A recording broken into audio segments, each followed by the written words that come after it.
The first gentlemen's clubs were formed in London in the 17th century for the benefit of the English aristocracy.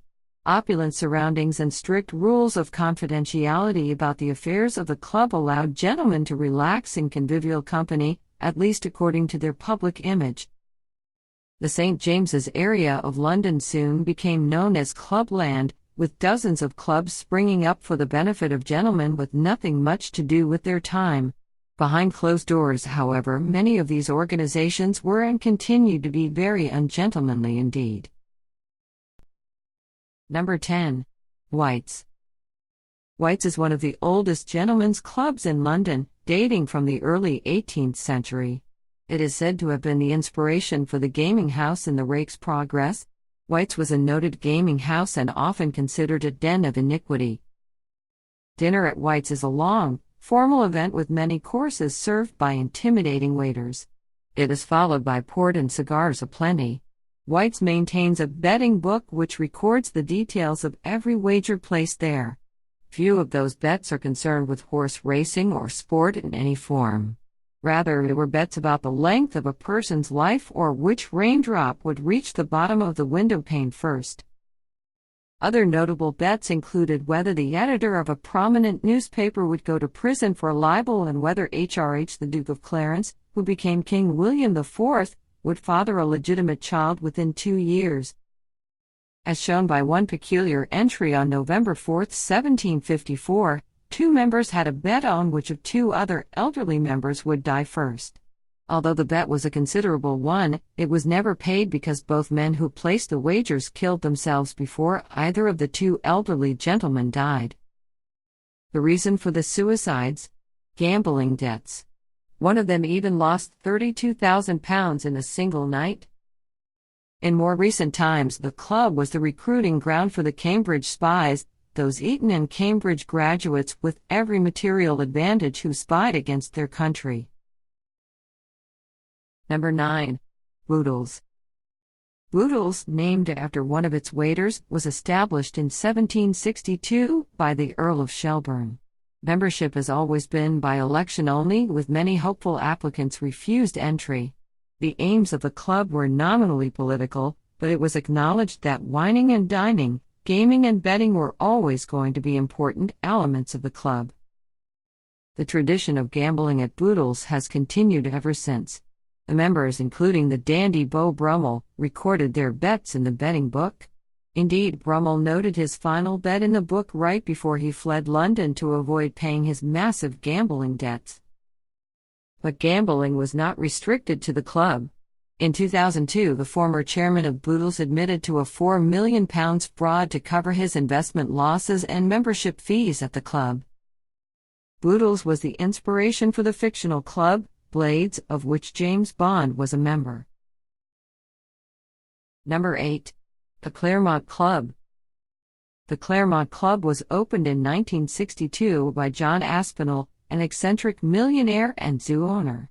It was designed from the beginning as a casino for the use of the super-rich.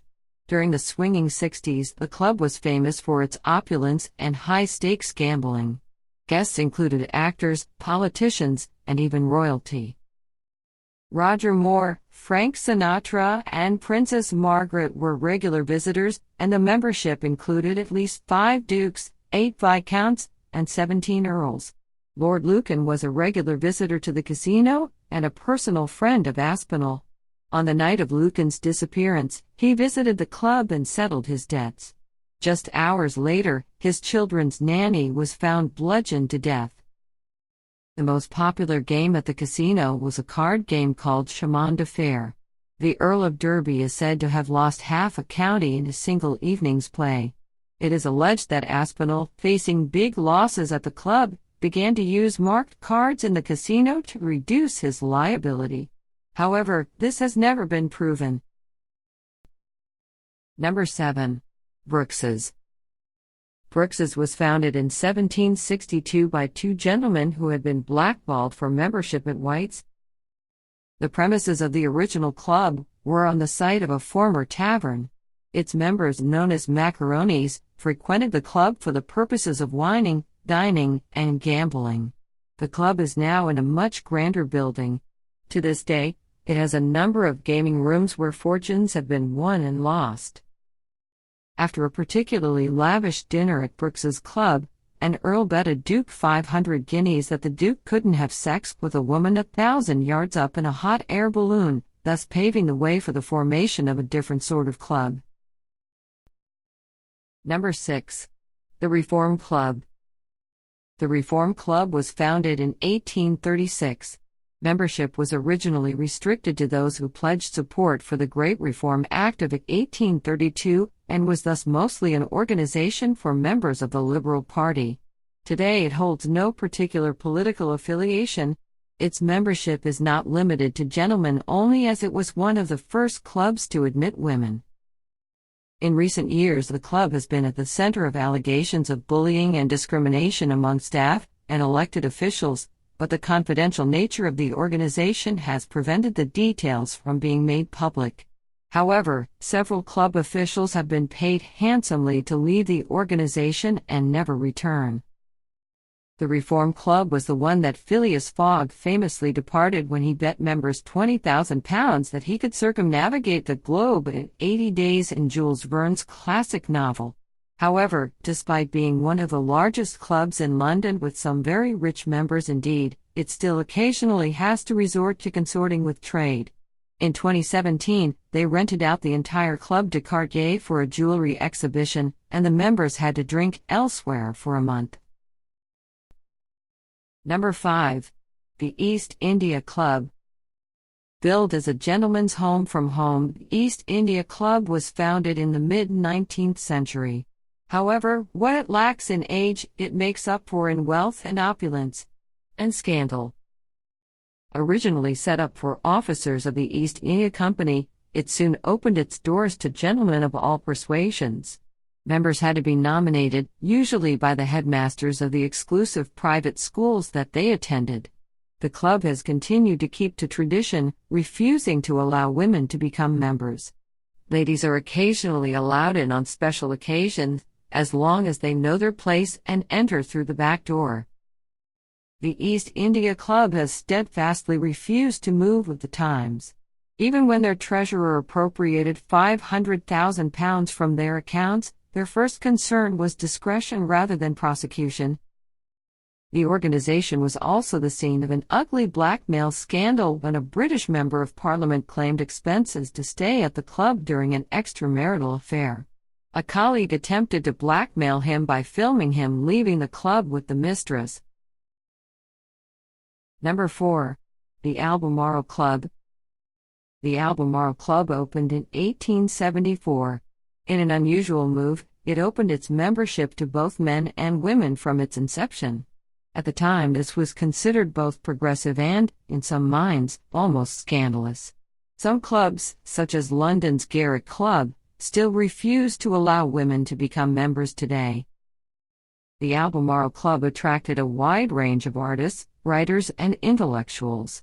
Now defunct, the organization is remembered chiefly for its association with Oscar Wilde and the night when the Marquis of Queensberry hammered at the door of the club. The Marquis was a short-tempered and somewhat intolerant man made famous for developing the rules of boxing. Believing that Wilde had corrupted his son, Lord Queensberry tried several times to forbid their friendship. He wrote to his son in terms that can only be described as strong and signed off as your disgusted so-called father. The Marquis believed that Wilde had been having an affair with his son and, being denied entry to the Albemarle Club, left a card for Wilde with the doorman. It read, "For Oscar Wilde posing as a sodomite." Despite his embarrassment, Wilde would have done well to let the matter pass, but he did not. Fearing that his reputation would be ruined by the Marquis, who had also tried to storm the stage during the opening night of the importance of being earnest to inform the audience of his suspicions, Wilde sued for libel. The doorman of the club was called to testify.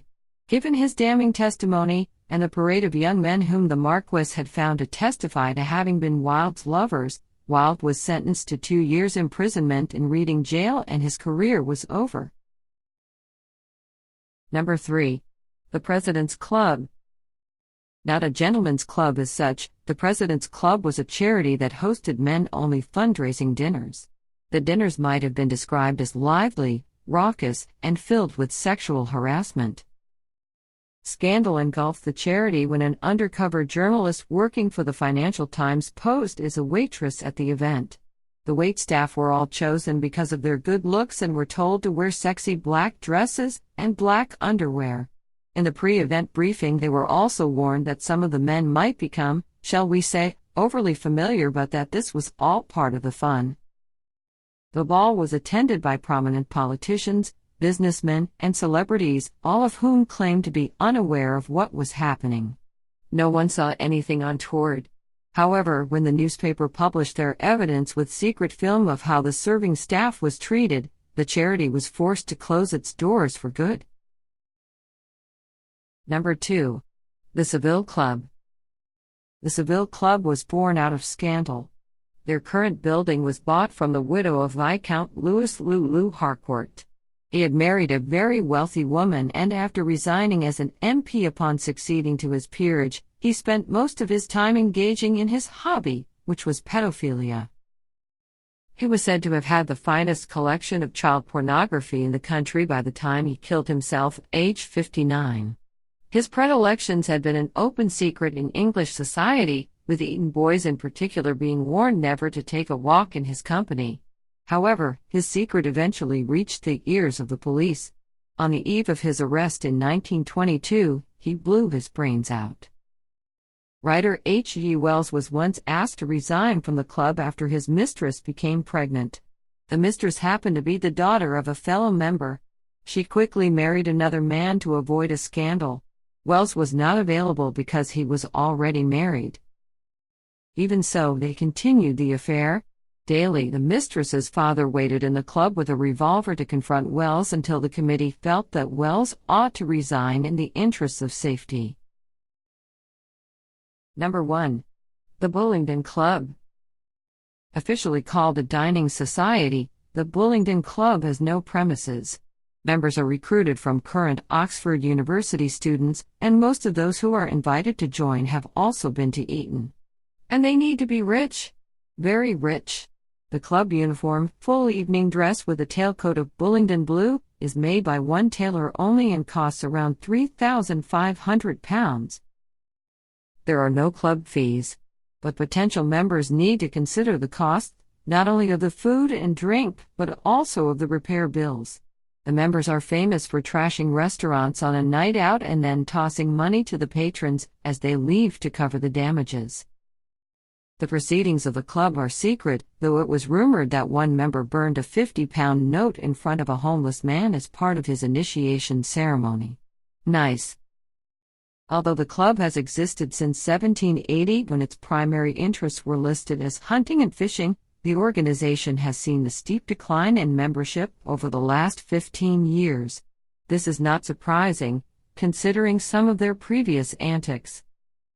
In May 1894, the members managed to smash almost all the lights and all 468 windows in Peckwater Quad, Christ Church, in Oxford. If that wasn't enough, they recreated the moment in 1927 and smashed them all over again. Bullington is no longer on the approved list of clubs at Oxford University, and membership has waned. This is partly due to a scathing representation of the organization in the film The Riot Club, which showed the excesses and arrogance of club members.